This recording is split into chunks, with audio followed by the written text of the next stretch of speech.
My name is Marissa Cole. I'm 28 years old, and I've always thought of myself as one of the lucky ones. I grew up in a family that, for most of my life, felt unshakable. Two parents who've been married for more than 3 decades, and an older sister, Kendra, who's 3 years ahead of me, but has always been more like a second mom than just a sibling. We weren't rich, but we were rich in the ways that matter. Sunday dinners at my parents' home in Bellevue, where the smell of Mom's roast chicken would hit you before you even opened the door, and Dad's laugh would roll in from the backyard where he was probably fixing something. Kendra and I shared inside jokes that went back to childhood, and our family group chat was always buzzing with silly memes and updates. But if there's one thing I've learned in the last year, it's that the people you love the most can test you in ways you never saw coming. If you're someone who believes family stories, both the beautiful and the messy ones, should be told honestly, I hope you'll subscribe, like, and share this channel.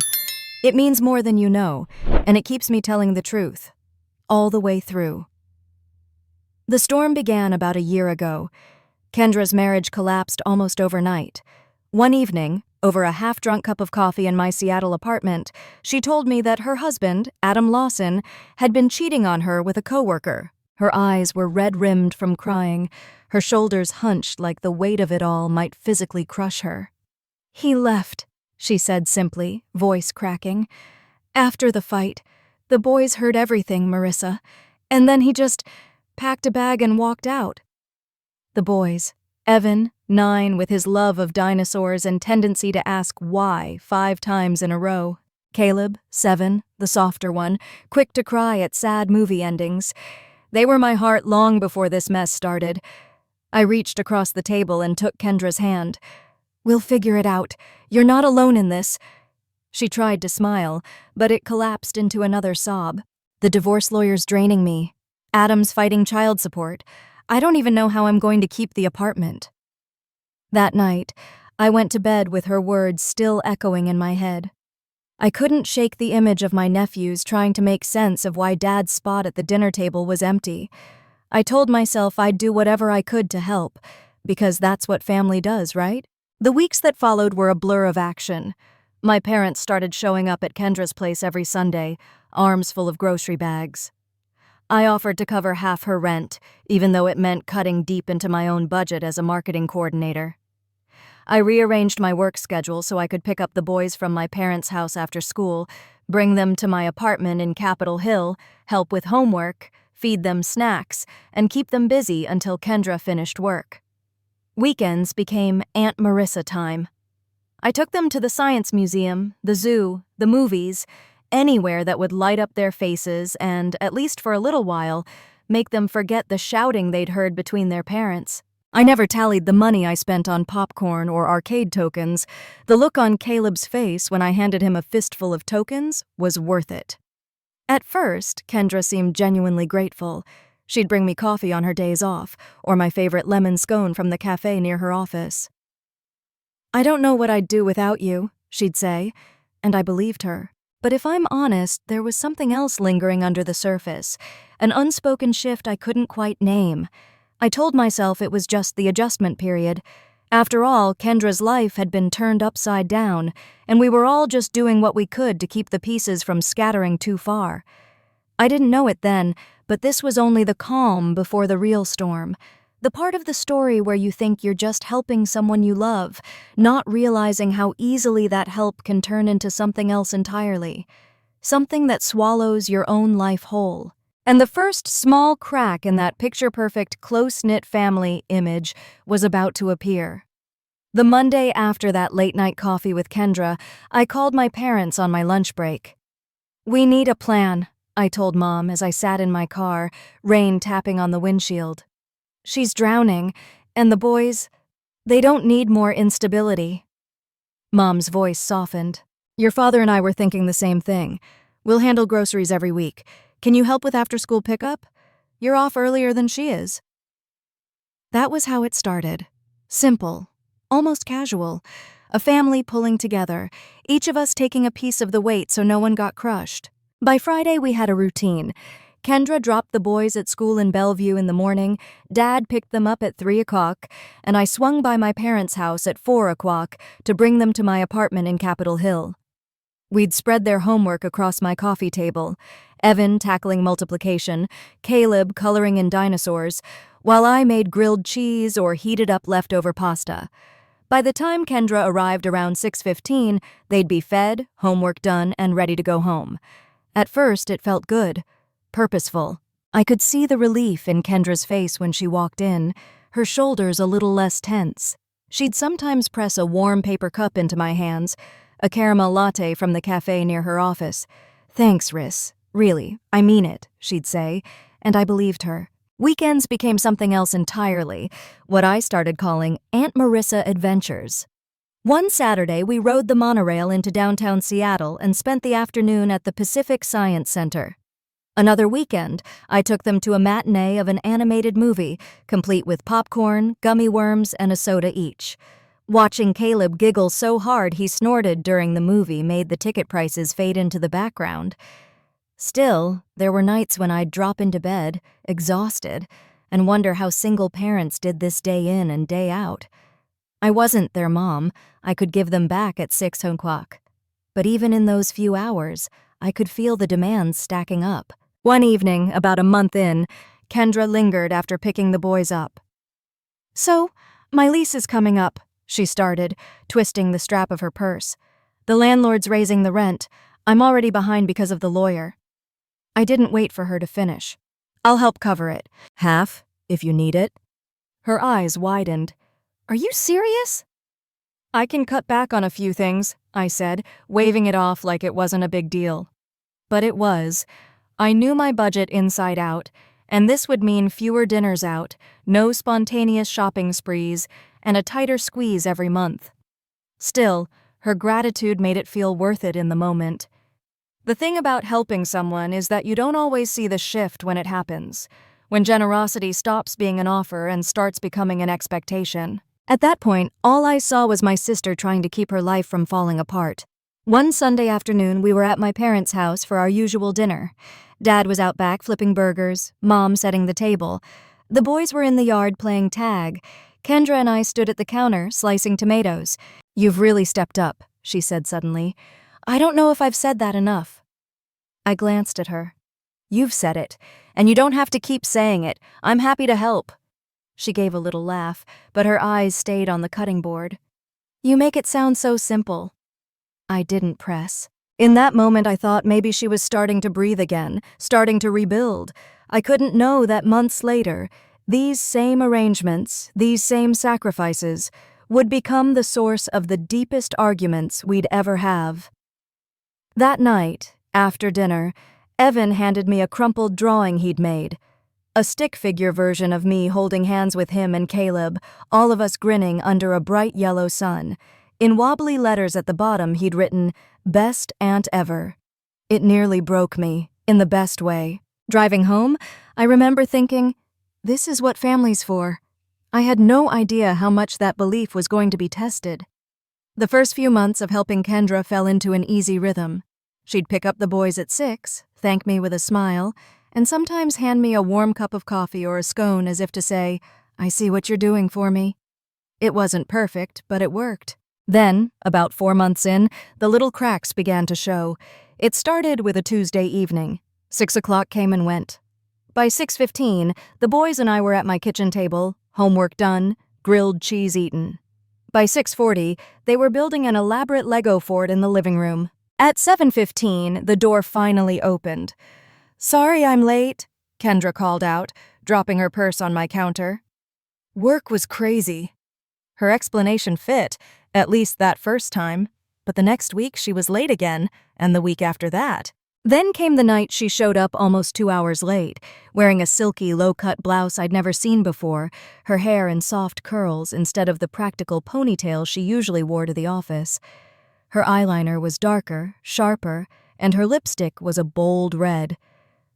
"New look?" I asked, trying to keep my voice light. She gave a little shrug, her eyes flicking away from mine. "Just trying to feel like myself again. After Adam, my confidence took a hit." I nodded. understanding on one level. Heartbreak changes people. Sometimes a new haircut or a fresh style feels like taking control again.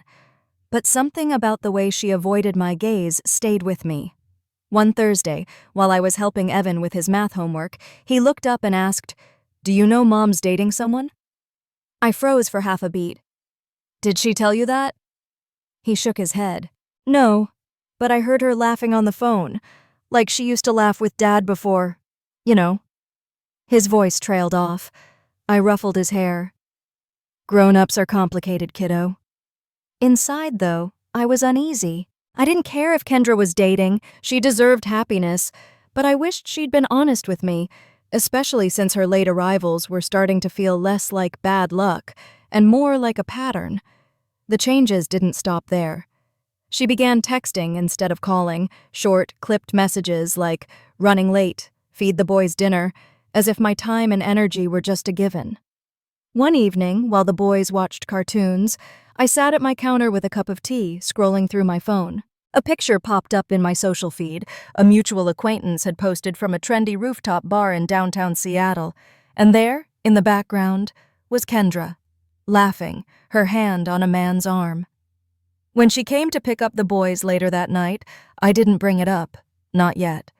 Instead, I watched her sweep into my apartment in a cloud of perfume, chatting animatedly about how work deadlines had kept her swamped. The boys ran to her, their faces lighting up, and I kept my own expression carefully neutral. Still, the thought kept gnawing at me. If she has time to spend evenings at rooftop bars, why can't she manage to let me know when she's not coming on time? The next week brought the moment that shifted things from mild irritation to something sharper. It was a Thursday again. Our usual routine. 6 o'clock came, no sign of Kendra. I called. Straight to voicemail. By 7 o'clock, I'd tried 3 more times. Nothing. At 8 o'clock, I started feeling that tight, anxious knot in my stomach. The boys had changed into the extra pajamas I kept for them and were sprawled on my couch playing a board game. By 8:45, I gave in and called my mom. "Have you heard from Kendra? She was supposed to pick up the boys hours ago." There was a pause. Then Mom said, carefully, "Oh, honey, I thought she would have told you. She had plans tonight." "What kind of plans?" My voice was sharper than I meant. "She's been through a lot, Marissa. She's finally feeling like herself again. We'll explain more later. The boys can stay with you tonight, can't they?" I looked over at Evan and Caleb, still laughing over their game. "Of course they can," I said. "But Mom, this isn't right." "We'll talk tomorrow," she said quickly, and then the line went dead. That night, lying in bed staring at the ceiling, I felt the shift settle in my chest. What had started as temporary support was becoming something else, something that revolved entirely around Kendra's needs, with no room for mine. The next morning, when she finally showed up at 10:30, still in yesterday's clothes and with smudged eyeliner, I had my answer about what those plans were. And for the first time since I'd started helping her, I didn't feel just tired. I felt used. By the time morning sunlight crept through my blinds, the boys had already built a blanket fort in my living room. Evan sat inside reading a comic book. Caleb sprawled across the couch eating dry cereal straight from the box. I'd been up since 7, making pancakes more out of habit than hunger. When the knock came at 10:30 a.m., I already knew it was her. Kendra stepped in with a breezy, "Hey," like she'd just been 15 minutes late instead of missing the entire night. She wore the same blouse from the day before, wrinkled now, and her eyeliner had smudged into faint shadows under her eyes.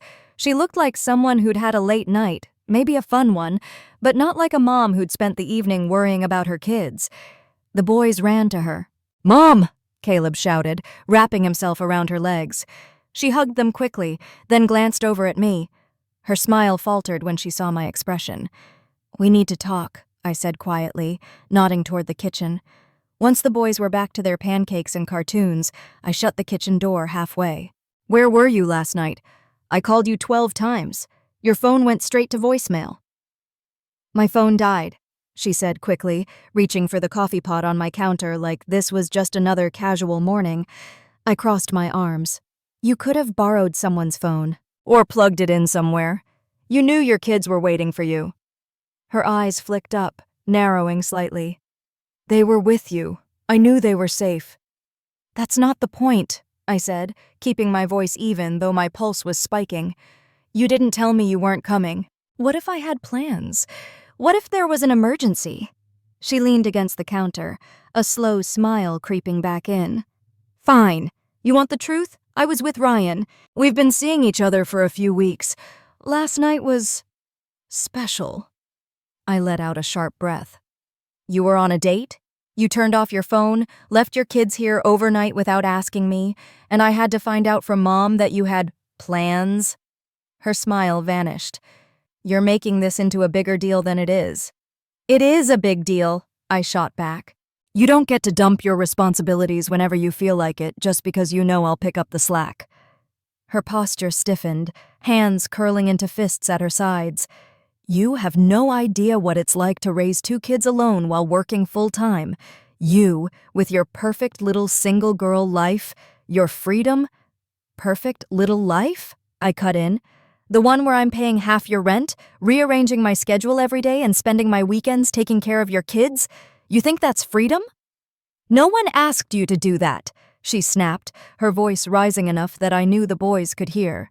And right on cue, Evan appeared in the doorway, Caleb just behind him. Mom, are you leaving? Evan asked, his eyes darting between us. Kendra's tone softened instantly as she crouched down. Yeah, buddy, we're going. Grab your backpacks. As they ran off, she stood up, fixing me with a glare. You think you're the saint who swoops in to save the day, but you're not. I don't need your judgment. I kept my voice low but firm. And I don't need to be treated like your backup plan. She didn't answer. She just called for the boys, ushered them toward the door, and slammed it behind her. I stood in the silence that followed, my hands shaking, not from fear, but from the realization that something between us had just shifted. Less than an hour later, my phone rang. Mom's name lit up the screen. What did you say to your sister? Was her greeting. No hello, no pause. I told her she can't just abandon her kids without telling anyone. A sigh on the other end. Marissa, your sister is going through a difficult time. She's trying to rebuild her life after Adam destroyed her confidence. You're supposed to help her. Mom, you're not listening. No, you're not listening, she cut in, her voice sharpening. Family supports family. I thought we raised you better than this. And just like that, she hung up. I stared at my phone, the weight of it heavy in my palm. Somehow, in the span of 24 hours, I'd gone from trusted helper to the villain in my own family's eyes. The rest of the day passed in a fog. I cleaned the kitchen, folded the boys' blankets, and put their pajamas back in the closet where I kept them just in case. Except now, I wondered how much longer just in case would be the norm, and how much more of myself I'd have to give before I finally broke. After that morning blow-up, things between Kendra and me cooled, but only on the surface. She still came to pick up the boys most evenings, but the thank yous disappeared. No more lattes, no more scones. Just a text that would pop up on my phone around 5:30. Running late, feed the boys dinner. Not a request, an instruction. At first, I told myself it was fine. They were my nephews. Feeding them was hardly a hardship. But over the next few weeks, those short texts became the rule rather than the exception. The tone shifted, too. There was no "can you" or "would you mind" anymore. It was as if my time and availability had been absorbed into the background of her life, something fixed, like rent or electricity. The change crept into my weekends, too. Saturday afternoons, once my sacred time to recharge, were now automatically Aunt Marissa days. I didn't even think about making plans for myself. I just assumed I'd be taking Evan and Caleb somewhere. The aquarium, the park, the movies, places where I could distract them from the strain they saw in their mom's eyes. One Thursday evening, my friend Melissa called out of the blue. I've got an extra ticket to that indie band you love, this Saturday. You in? The words "I can't" were out of my mouth before I'd even checked my calendar. That's when I usually take the boys to the Science Museum. Can't you switch it up for one weekend? She asked. I hesitated. It's not that simple. After I hung up, I sat on my couch staring at the dark TV screen. When had my life become a series of calculations about Kendra's schedule? The truth was, I'd started making decisions, big and small, based on how they would affect her. When I saw a dress I loved while shopping, I put it back, thinking that money could cover half the boys' school trip. When someone at work asked if I wanted to join the company softball team, I declined, knowing practices fell on weekends. Even dating was out of the question. My evenings were booked, my weekends spoken for. The tipping point came one Friday afternoon at work. My boss, Claire, called me into her office. "I'm giving you the Reinhardt project," she said. "It's a high-profile account, and I want you leading it. The only catch is the deadline, Monday morning." I felt a spark of excitement. "I can do it." "You'll need to work through the weekend," she warned. I nodded, already running through a mental checklist. But as soon as I stepped out of her office, the reality hit me. I'd have to tell Kendra I couldn't take the boys. That evening, when she came to pick them up, I caught her in the hallway before they could race inside. "I can't watch them this weekend," I said. "I've got an emergency project at work. I can take them next weekend instead." Her mouth tightened, but she just said, "Fine, I'll figure something out." Relieved, I thought that was the end of it. Saturday morning, I was deep into spreadsheets when my doorbell rang. I opened the door to find Kendra standing there, the boys beside her with their backpacks, both grinning like they were about to start an adventure. "Surprise!" she said brightly. "We're heading out, but the boys wanted to see you." I blocked the doorway. "Kendra, I told you I can't today. I have a deadline." "It's just for a few hours," she said, pushing lightly on Caleb's shoulder to nudge him forward. "They brought their tablets. They'll keep busy." "No," I said firmly. "I told you in advance I couldn't this weekend. I have to work." Her smile slipped away. "You're being selfish, after everything we've been through." I cut her off. "This isn't about being selfish. I have responsibilities too." She turned to the boys, her voice suddenly soft and dramatic. "I'm sorry, guys. Aunt Marissa doesn't want to spend time with you today. She's too busy." That's not what I said. But she was already steering them toward the elevator, her shoulders stiff. I closed the door slowly, leaning against it for a moment. The guilt landed hard, just as she knew it would. But underneath it, something else was growing. Anger. 2 hours later, my phone rang. Evan's small voice came through the line. "Aunt Marissa, we're at the Westfield Mall. Mom said to call you." My hands froze over the keyboard. "Where's your mom?" "She said she had to do something with Ryan. She told us you'd come right away." It felt like my blood turned to ice. "Don't move from the food court, okay? Stay together. I'll be there in 15 minutes. I grabbed my keys and ran for the car. My project didn't matter in that moment. Nothing did except getting to them. When I arrived, they were exactly where Evan had said, 2 small figures at a sticky table, half-eaten pretzels in front of them. Caleb's face lit up when he saw me. "Hey, Aunt Marissa." He hugged me like I'd just rescued him from a storm. Evan's voice was quieter. "Mom said you were too busy, but you'd come anyway." I swallowed hard, crouching down to meet his eyes. Of course I'd come, always. Driving them back to my parents' house, I tried calling Kendra, straight to voicemail. Again and again.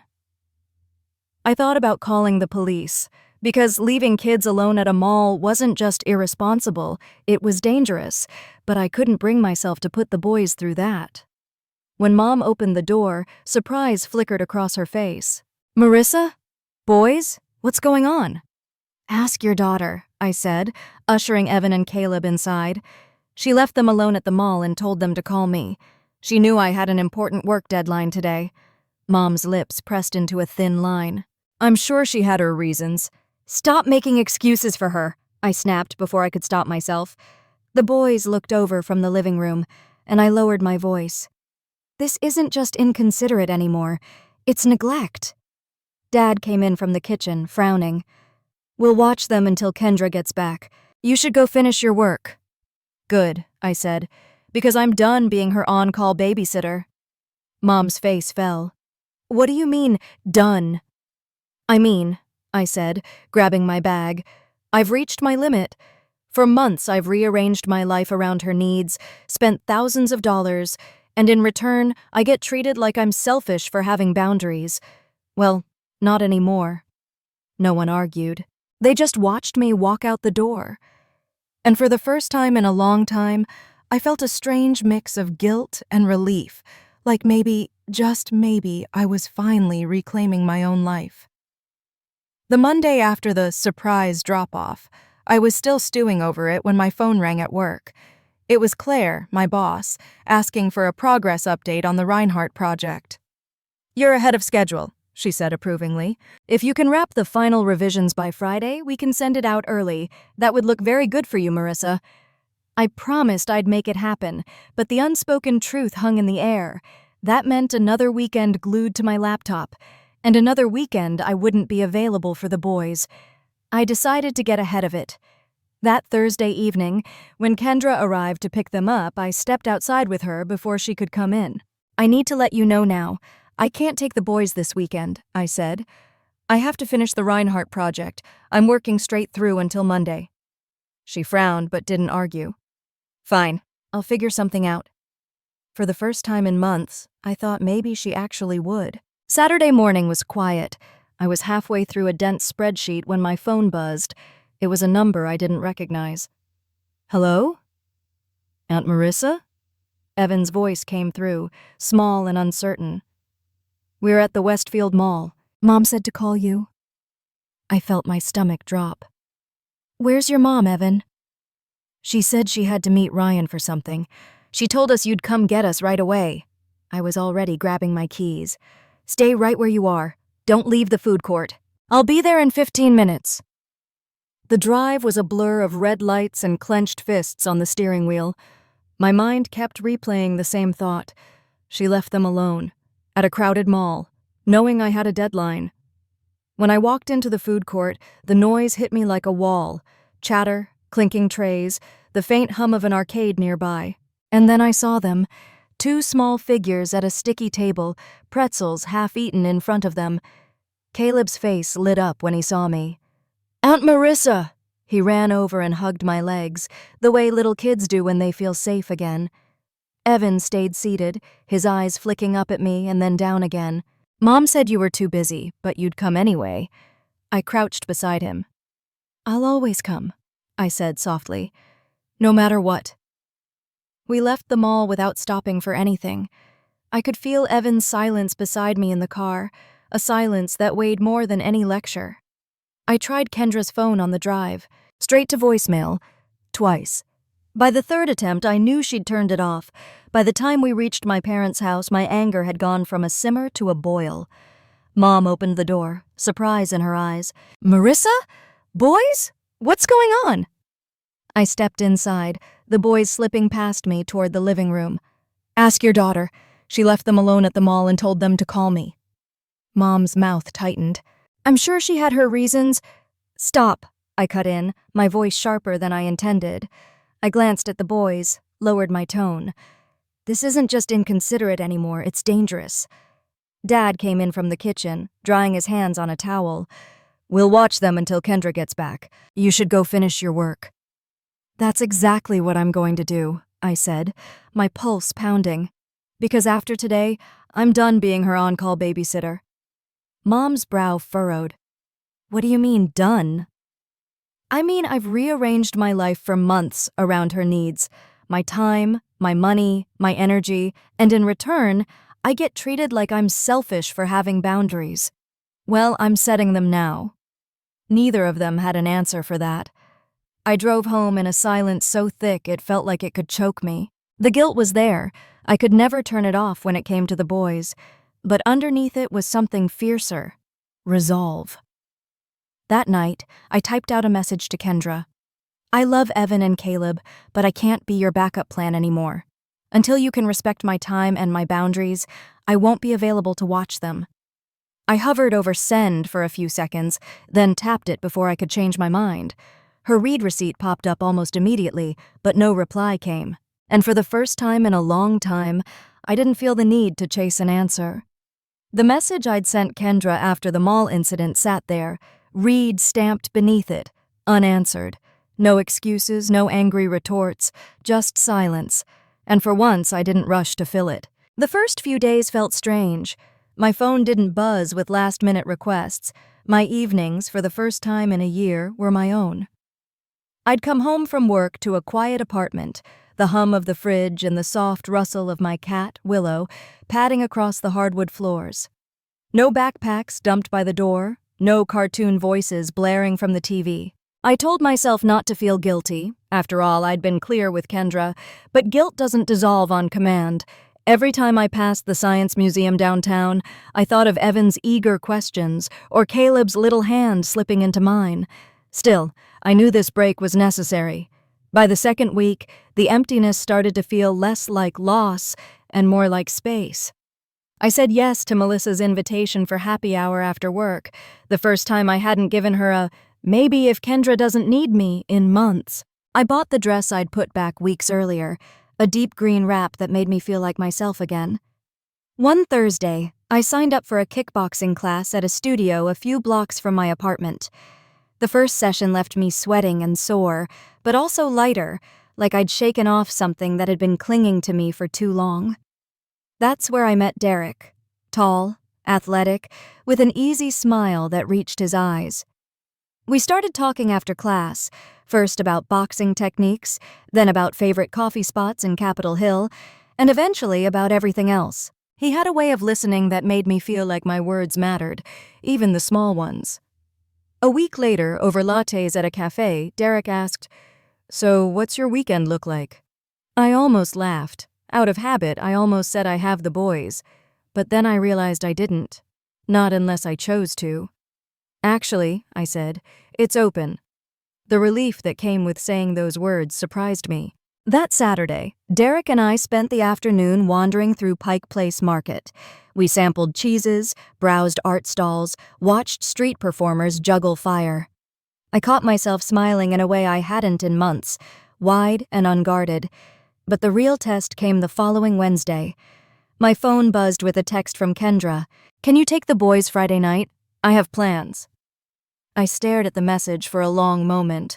Old reflexes kicked in. Adjust the schedule, rearrange my life to make hers easier. But I'd made a promise to myself. "I can't," I typed back. "I already have plans." Her reply came fast. "With who?" "That's not the point," I wrote. "I told you before, I'm happy to spend time with them when I can, but I'm not your default babysitter.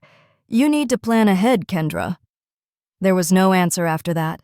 Friday night, Derek and I went to a small concert at the Crocodile. As the music thumped through the floorboards, I realized something important. The world hadn't ended because I said no. The boys were fine, and I was finally living my own life.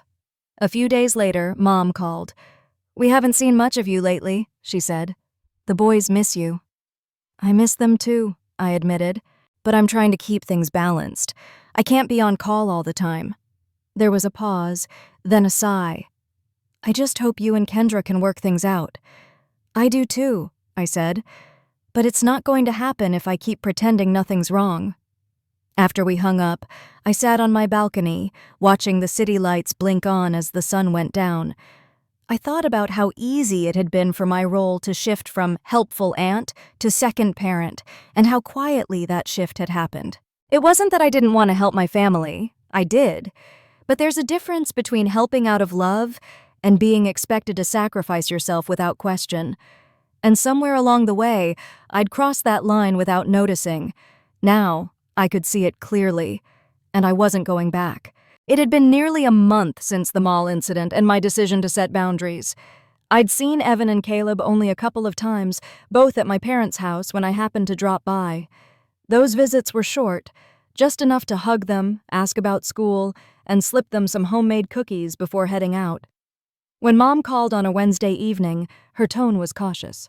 "We're having Sunday dinner. The boys will be here. Kendra, too. I think it's time." Part of me wanted to decline, to keep the fragile peace intact. But another part, the one that missed the boys' chatter and my dad's corny jokes, knew I had to go.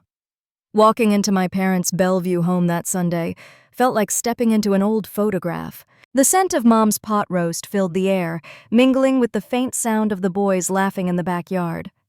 Kendra was in the kitchen with Mom, slicing bread. She glanced up when I walked in. "Hey," she said flatly, then looked back at the cutting board. "Hey," I replied, equally neutral. Dad emerged from the patio, wiping his hands on a dish towel. "Good to see you, kiddo." He pulled me into a quick hug, as if trying to make up for Kendra's coolness. Dinner started stiff. The boys lit up when I sat next to them, launching into stories about a new video game and a class field trip to the zoo. I listened, laughed, asked questions, and for a little while it felt almost normal. Then, over dessert, I decided to share my news. "I have something to tell you," I began, setting down my fork. "I've been seeing someone for a few months now. His name's Derek, and—" I hesitated, feeling a smile tug at my lips. "We're going to Hawaii together in June. 2 whole weeks." The table went quiet. Mom's face softened. "That's wonderful, Marissa. You deserve a break." But across from me, Kendra's expression shifted, interest sparking in her eyes. "Hawaii? That's perfect. The boys will be on summer break, and I have vacation time saved up." She turned to them, her voice bright. "Did you hear that? Aunt Marissa is taking us all to Hawaii," Caleb gasped. "Really?" I blinked, the air in my lungs freezing. "No, I'm going to Hawaii with Derek. Just the 2 of us. It's a couple's trip." Kendra didn't miss a beat. "Don't be silly. There's plenty of room. You'll pay for our tickets, right? You haven't helped out in months." I looked to my parents, expecting them to correct her, but they were both nodding as if this made perfect sense. Something inside me snapped. "No," I said, my voice sharp enough to cut through the hum of the dining room. "You and the boys are not coming to Hawaii. This is my vacation, with my boyfriend, not a family trip."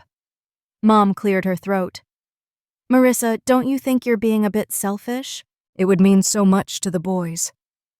There it was, that word again, the one they'd used to guilt me for over a year.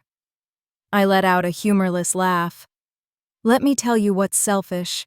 Expecting me to pay half your rent for a year, dropping your kids off whenever you want without asking, abandoning them at a mall when you know I have a deadline, and now trying to hijack my vacation?" Kendra's cheeks flushed. "That was one time. One time is enough," I snapped. "And this trip? This is mine. You don't get to decide that for me." Dad raised his hands.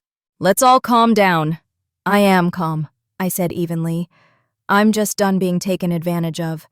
For the past year, I've put my life on hold for you, Kendra. Thousands of dollars, countless hours. And all I get in return is being called selfish for wanting 2 weeks to myself." Mom's voice softened, almost pleading. "We're family. We take care of each other." "Yes," I said, "but family also respects boundaries. And guilting me into sacrificing my happiness isn't care, it's control." Kendra stood, hands on her hips. "How dare you No, how dare you?" I cut in. "How dare you teach your kids that it's okay to use people, that love means taking without giving back?" I turned to the boys, lowering my voice. "I'm sorry, guys. I know you're disappointed, but this trip is for grown-ups only. When I get back, maybe we can plan something special. Just us." Caleb's lip trembled. Evan looked down at his plate, understanding more than he wanted to. I stood, my chair scraping against the hardwood. "When you're ready to respect my decisions and my life, we can talk. Until then," I grabbed my bag, "I'm going home." The room stayed silent as I walked out. In the car, my phone lit up with messages from Kendra. "The boys are crying because of you. Family is supposed to help each other. You're heartless." I put the phone face down on the passenger seat and kept driving. 2 weeks from now, I'd be on a beach in Hawaii. And for the first time in a long time, I'd be exactly where I chose to be. 2 weeks after that dinner table explosion, Derek and I were boarding a plane to Maui. I'd packed the green wrap dress, my favorite sunglasses, and something I hadn't carried in a long time: lightness. The morning we left, I ignored my phone except to check our flight details. I knew Kendra had seen my vacation photos already posted in my story, beach bags in the trunk, Derek's hand in mine, but I didn't scroll far enough to see if she'd responded. I wanted these 2 weeks untouched. When we landed, the air hit me like a warm, salted embrace. Waves crashed somewhere just out of sight, and the scent of plumeria drifted in on the breeze. Our rental car hummed along the coastal highway as Derek reached over, lacing his fingers through mine. "This," he said, eyes on the horizon, "is exactly what you need." He was right. Every morning we woke to the sound of the ocean breathing against the shore. Breakfast was fresh pineapple and coffee on our lanai, barefoot and unhurried. Days were spent snorkeling in waters so clear I could see schools of neon fish darting between coral, or hiking lush trails where waterfalls poured into hidden pools. At first, it felt strange not to be on call for someone. I'd catch myself thinking, what if the boys need me? But then I'd remember, they have a mother, and I have a life. One evening, after a day of paddleboarding, we sat at a small beachside grill, the kind with paper lanterns strung between palm trees. A local musician played soft guitar in the corner. Derek slid a slice of grilled mahi-mahi onto my plate. "I can't remember the last time I saw you this relaxed," he said. "That's because you've never seen me away from my family circus," I laughed. Then, softer, "I forgot what it feels like to just be myself."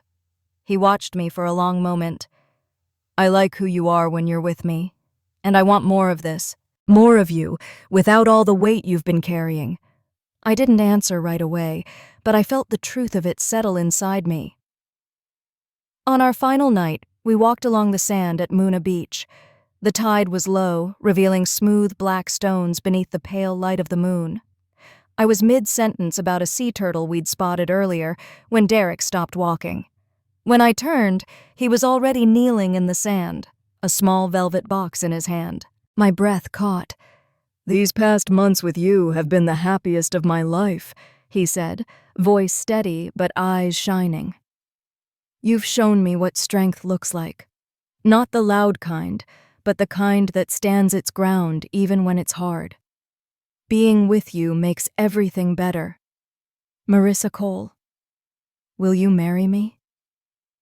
The world blurred, the ocean's roar fading under the pounding of my heart. "Yes," I said, barely managing the word before I was laughing and crying at the same time.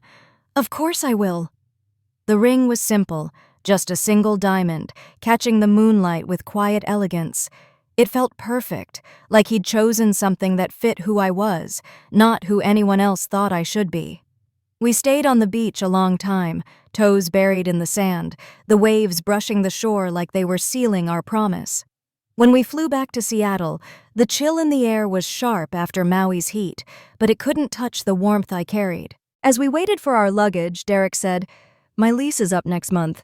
I've been thinking, maybe it's time we live together. Put that rent money toward our future." I smiled, already knowing my answer. "I'd like that." Back at my apartment, I posted a photo of my hand in his, the ring glinting in the late afternoon light. The caption was simple: "Forever starts here." The next day, my phone rang. "Mom, I saw your post," she said, and her voice softened in a way I hadn't heard in months. "Congratulations, sweetheart." "Thanks, Mom," I said cautiously. "Your father and I have been talking," she continued. "We owe you an apology. We've been so focused on helping Kendra that we didn't think about what it was costing you. We'd love to have you and Derek over for dinner this weekend. Kendra and the boys will be here too." I hesitated, picturing the possible minefield of that gathering. "Please," she added, "we want to make things right." After talking it over with Derek, I agreed. Walking into my parents' house that Saturday felt different this time. Mom hugged me tightly. Dad shook Derek's hand with genuine warmth. Kendra was polite, if not exactly friendly. The boys, though, didn't hold back. Evan darted over for a hug, Caleb clutching my hand as if afraid I'd disappear again. Dinner was surprisingly calm. My parents asked Derek about his job, his family, even his favorite baseball team. Kendra stayed quiet, but she didn't make any sharp comments. After dessert, Mom raised her glass. To Marissa and Derek, we couldn't be happier for you both. For the first time in a long while, I believed her. That Saturday dinner, the first since Hawaii, felt like walking into a room that still smelled faintly of smoke after a fire.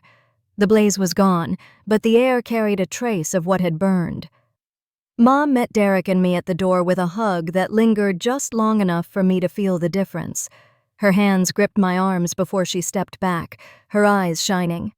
Dad shook Derek's hand, clapping his shoulder in a way that felt almost proud. Kendra was already at the table, flipping through her phone. She glanced up long enough to say, "Hey," before looking back down. If she was uneasy about being in the same room, she didn't show it. Evan and Caleb were another story. "Aunt Marissa!" Evan bolted toward me, nearly knocking into a chair. Caleb followed close behind, clutching my hand and not letting go until I sat between them. Dinner began with polite conversation, safe topics like weather, work, and Dad's latest project fixing up the deck. Derek handled my parents' questions with his usual warmth, answering about his job, his family in Oregon, and even teasing Dad about being a Mariners fan. It wasn't until dessert, Mom's apple pie, served warm with melting vanilla ice cream, that the air shifted. Mom set down the pie server and looked across the table at me. "Marissa?" she began, voice softer than I'd heard it in months. "Your father and I have been talking since you got back. We owe you an apology." Kendra's fork paused halfway to her mouth. Mom continued. "We didn't see it at the time, but we asked too much of you. We leaned on you to help your sister without considering how it was affecting your own life." "That wasn't fair." Dad cleared his throat. "We were so focused on keeping things together after Adam left that we didn't notice you were carrying more than your share. We should have."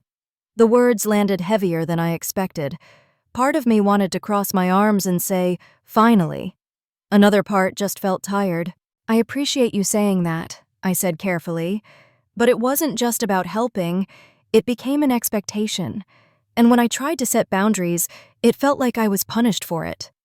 Mom's gaze flicked briefly toward Kendra before coming back to me. "You're right, and I'm sorry for my part in that." Kendra set down her fork. "I didn't realize," she started, then stopped. I guess I didn't think about what it was costing you. I was just trying to keep my head above water." "I know," I said, my tone even. "And I wanted to help you." "But I can't be your safety net every time something comes up. That's not healthy for either of us." Silence stretched for a moment, broken only by the boys arguing over who got the bigger scoop of ice cream. Dad leaned back in his chair. "How about we start fresh? If you want to spend time with the boys, it's on your terms. No surprises, no last-minute drop-offs unless there's a real emergency." "That's all I've ever wanted," I said. Evan piped up. "So, does that mean we can still have Aunt Marissa days?" I smiled at him. "Absolutely. But we'll plan them together, okay? No more just showing up." Caleb nodded solemnly, like he was part of a serious negotiation. The rest of dessert passed more easily. Conversation turned to lighter things, wedding planning, possible venues, how Derek and I had learned to paddleboard without falling in more than twice. Even Kendra cracked a smile at that. When we stood to leave, Mom hugged me again. "Thank you for coming. I want us to do better from now on." "I want that too," I told her. And for the first time in a long time, I meant it.